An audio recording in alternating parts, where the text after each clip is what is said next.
ধন্যবাদ আপনাকে। এবং হঠাৎ করে আমার স্কুলে আসা এবং স্কুলকে স্মরণ করা, এই জন্য আমি আমার পক্ষ থেকে এবং বিদ্যালয়ের বর্তমান প্রাক্তন সকলের পক্ষ থেকে আপনাকে অভিনন্দন জানাচ্ছি। আমার স্কুলটা 1907 সালে প্রতিষ্ঠিত। এটা সরাইল উপজেলার দ্বিতীয় বৃহত্তম প্রতিষ্ঠান এবং আমাদের এই স্কুলে প্রায় 2000-এর উপরে শিক্ষার্থী আছে এবং প্রধান শিক্ষক হতে পেরে নিজেকে অত্যন্ত গর্ববোধ করি এই জন্য যে আমার এই স্কুলের হাজার হাজার হাজার হাজার শিক্ষার্থী দেশ বিদেশের বিভিন্ন স্থানের থেকে দেশের কল্যাণে কাজ করছে এবং বিদ্যালয়টির সুনাম তারা ধরে রাখছে। 2025 সালে আমার রেজাল্টটা 70% হয়েছে। তবে এখানে অন্যান্য বছর থেকে 2025 রেজাল্টটা খুব একটা ভালো হয়েছে বলে আমি মনে করি না।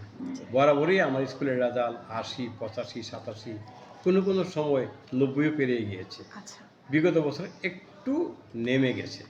আচ্ছা, এই বছর এই রেজাল্টে ধসের কারণটা আপনি কি মনে করছেন? এই বছর রেজাল্ট ধসের কারণ হিসেবে আমি মনে করি যে ছেলেরা একদম পড়াশোনা করতে আমি দেখি না। তারা খুবই ফাঁকিবাজি করে, মোবাইল ব্যবহার করে, আন্ডারগ্রাউন্ডে অনেকে মোবাইল নিয়ে আসে, আমরা ধরে বিচার করার চেষ্টা করি, এরপরও তারা নিয়ে আসে। বাড়ি থেকে তারা বেরিয়ে আসে স্কুলের জন্য, কিন্তু তারা স্কুলে আসে না, না এসে বন্ধুবান্ধবকে নিয়ে রাস্তাঘাটে সময় কাটিয়ে ঠিক বিকালবেলায় তারা বাড়িতে ফিরে যায়। যে কারণে ছেলেদের রেজাল্টটি একটু মন্দের দিকে বা নিচের দিকে নেমে আসছে। এছাড়া ছেলেদেরকে একটা বিষয় হলো, আমরা যখন পড়াশোনা করতাম আমাদের স্যারকে দেখলে আমরা খুব ভয় পেতাম। স্যাররা আমাদেরকে একদিন মার দিলে 6 মাসই যেত, 1 মারে 6 মাস যেত। আর এখন একটা ছেলেকে কোনো কিছু বললে সম্মানিত অভিভাবকরা অভিযোগ নিয়ে আসে, চলে যান হেডমাস্টারের উপরে, ইউনোর কাছে চলে যান, বিভিন্ন জায়গায় তারা দরখাস্ত দাখিল করে। বিভিন্ন কারণে মাঠটা উঠে যাওয়ার কারণে আমার মনে হচ্ছে যে ছেলেমেয়েরা লেখাপড়ায় অনেকটা পিছিয়ে যাচ্ছে। তবে জানাই মেয়েদেরকে, আমার স্কুলে কিন্তু প্রায় 1000 মেয়ে আছে, 1000 ছেলে আছে, আমার মেয়েরা পড়াশোনা করে। যে আমার স্কুলের রেজাল্টটা তারা ধরে রেখেছে, সুনাম অক্ষুণ্ণ রেখেছে। একটা গ্রুপ রয়েছে এসএসসিতে, মানে বিজ্ঞান বিভাগ, বাণিজ্য বিভাগ এবং মানবিক বিভাগ। ভালো ভালো আমার স্কুলতে কিন্তু আর্টস থেকেও স্ট্যান্ড করেছে ইতিপূর্বে এবং সায়েন্স থেকে তো স্ট্যান্ড করেছি এবং রেজাল্ট মোট ভালো, খারাপ। তো এটা যে প্রশ্নটা আপনি করেছেন, এটা আসলে এই যুগে, এটা একটা যুগোপযোগী প্রশ্ন করেছেন। এটা আসলে আমাদের পদক্ষেপ যদি আমরা পরিকল্পনা যদি আমরা তৈরি না করি, পরিকল্পনা তৈরি না করলে আমাদের ছেলে মেয়েদের ভবিষ্যৎটা অন্ধকার হয়ে যাবে, তারা ভালো ফলাফল করতে পারবে না। এই হিসাবে আমার বর্তমান ম্যানেজিং কমিটির সভাপতি এবং পূর্ববর্তী সভাপতি যিনি ছিলেন জনাব আইয়ুবুর রহমান, তাদের সক্রিয় সহযোগিতায়, আমাদের সকল শিক্ষকের আন্তরিকতায়, জানি না বাংলাদেশের কোনো স্কুল এমন করে কিনা, আমার শিক্ষকরা প্রতিটি শিক্ষার্থীর বাড়িতে বছরে কমপক্ষে 2 থেকে 3 বার যাচ্ছে, হোম ভিজিট তারা করছে। পাশাপাশি যারা নিয়মিত স্কুলে আসছে না, 5 দিন 7 দিন পার হয়ে গেলে আমার স্কুল থেকে আমার টিচাররা, ক্লাস টিচাররা তাদের অভিভাবককে ফোন করে জানিয়ে দেয় কোনো খোঁজখবর নেই কেন তারা আসছে না পড়াশোনার জন্য। বিশেষ করে ক্লাস 10-এ আমরা সাপ্তাহিক পরীক্ষা নিচ্ছি, প্রতিটা বিষয়ে পরীক্ষা নিচ্ছি এবং পরীক্ষা নিচ্ছি শনিবার, যেদিন স্কুল বন্ধ থাকে। হ্যাঁ, বন্ধ থাকে, আমরা পরীক্ষা নিচ্ছি। এখনও আমরা ছেলে মেয়েদের যাই সারা পাচ্ছি, কিন্তু তুলনামূলকভাবে আমরা সারা পাচ্ছি না। মনে করুন আমার 170 জন পরীক্ষার্থী এসএসসি পরীক্ষা দেবে, কিন্তু আমি যখন পরীক্ষাটা নেই তখন হাজির হই 100 জন, 90 জন। আমি তাদেরকে আগে আনতে পারতেছি না। বিশেষ করে ছেলেদের বেলায় এই বিষয়টা আমরা দেখা যায়। হোম ভিজিট করি, সাপ্তাহিক পরীক্ষা আমরা নিচ্ছি, প্রতিদিনের পড়াটা আমরা পরবর্তী দিনের শিক্ষকদের মাঝে আদায় করে আমরা চেষ্টা করছি।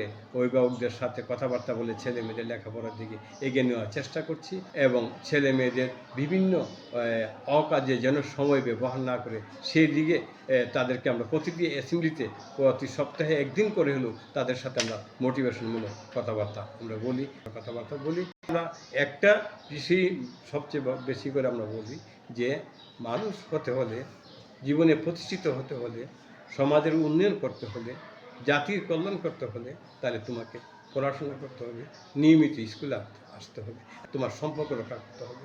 আমরা ছেলেমেয়েদেরকে একথাও বলি যে তোমার বই কয়টি, কেউ কেউ বলে 11টি, কেউ কেউ বলে 14টি। আমরা বলি বলো তো বইগুলির নাম বলো তো, বাংলা, ইংরেজি, গণিত। আমরা বলি যে যে বন্ধু তোমাকে কোনো প্রকার তোমার সাথে কথা না বলে জ্ঞান দান করতে পারে, সেই বন্ধু হলো তোমার বই। তো আজ থেকে তোমার বাংলা বন্ধু, ইংরেজি বন্ধু, আইসিটি বন্ধু, বিজ্ঞান বন্ধু, সামাজিক বিজ্ঞান বন্ধু, তারাই তোমার বই। আসল বই হলো বন্ধু হলো তারা, তাদের সাথে প্রত্যেকদিন তোমরা সাক্ষাৎ করবা। তার মূল বিষয় হইল পরিবার। যে পরিবারের সন্তান, সেই পরিবারের প্রধান হইল তার পিতামাতা। তার পিতামাতাকে প্রথমেই নিশ্চিত হতে হবে তার ছেলে মেয়ে কোন দিকে যাবে, কোন দিকে গেলে বা জেলে তার ছেলে বা মেয়েটা এগুতে পারবে, ভালো করতে পারবে।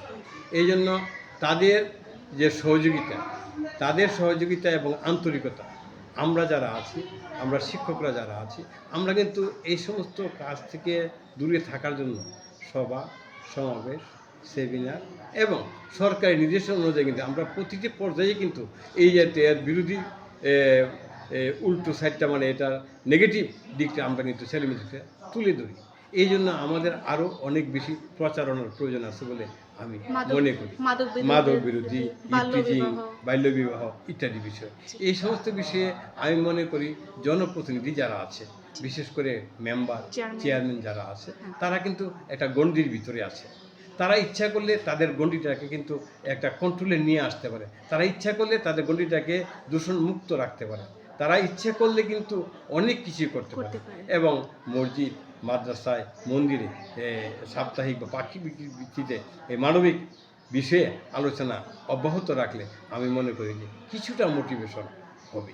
শিক্ষকতা এবং সাংবাদিকতা, আমি মনে করি একজন ভালো শিক্ষক একজন ভালো সাংবাদিক হতে পারে, একজন ভালো সাংবাদিকই একজন ভালো শিক্ষক হতে পারে। কারণ শিক্ষকতার যেমন মেধার প্রয়োজন আছে, সাংবাদিকতাও তার মেধা প্রয়োজন আছে। একটা আরেকটার সাথে ওতপ্রোতভাবে জড়িত। আর আমাদের জীবনের শুরুতেই আমাদের জীবনটাকে আমরা কীভাবে জীবনটাকে গড়ব, আমি কি করব, আমি কি করতে চাই, আমি কি করলে আমি ভালো থাকতে পারবো, আমি কি করলে দেশ ও জাতির কল্যাণ হবে, সেই বিষয়টা ছেলেমেয়েদেরকে ছোটোবেলা থেকেই তার মানে এগিয়ে যেতে হবে এবং চিন্তা করতে হবে, লালন করতে হবে সে কি হবে। যদি আমরা চেষ্টা করব, এই জন্য চেষ্টা করলেই আমরা কিন্তু এই আমার যে মনে হচ্ছে লাইফ ক্যারিয়ার, আমার জীবনে আমি কি হতে চাই, মূল লক্ষ্যে পৌঁছবো। সেই জন্য যদি আমার মোটিভটা যদি থাকে ভালো দিকে যাওয়া, ইনশাল্লাহ আমরা যেতে পারবো। ছেলে মেয়ে কি তার অভিভাবকদের সর্বাঙ্গীন সহযোগিতায় এবং অভিভাবকের ইচ্ছা আকাঙ্ক্ষা বাস্তবায়নে ছেলে মেয়েদেরকে পরিবারের মা বাবার প্রতি আকৃষ্ট হয়ে এবং শিক্ষকদেরকে ভালোবেসে নিয়মিত বিদ্যালয়ে এসে এবং নিয়মিত বিদ্যালয়ে গমন করে প্রতিদিন নিয়মিত সময়ে পড়াশোনা করে, যদি তারা সুন্দর করে জীবন গড়ার চেষ্টা করে, ইনশাল্লাহ আমি মনে করি কোনো ছাত্রছাত্রী ব্যর্থ হবে না, তার জীবনে তার ফুল বিকশিত হবে এবং ইনশাল্লাহ সে আমি এগিয়ে যাবে। অনেক অনেক ধন্যবাদ আপনার আজকে আসার জন্য।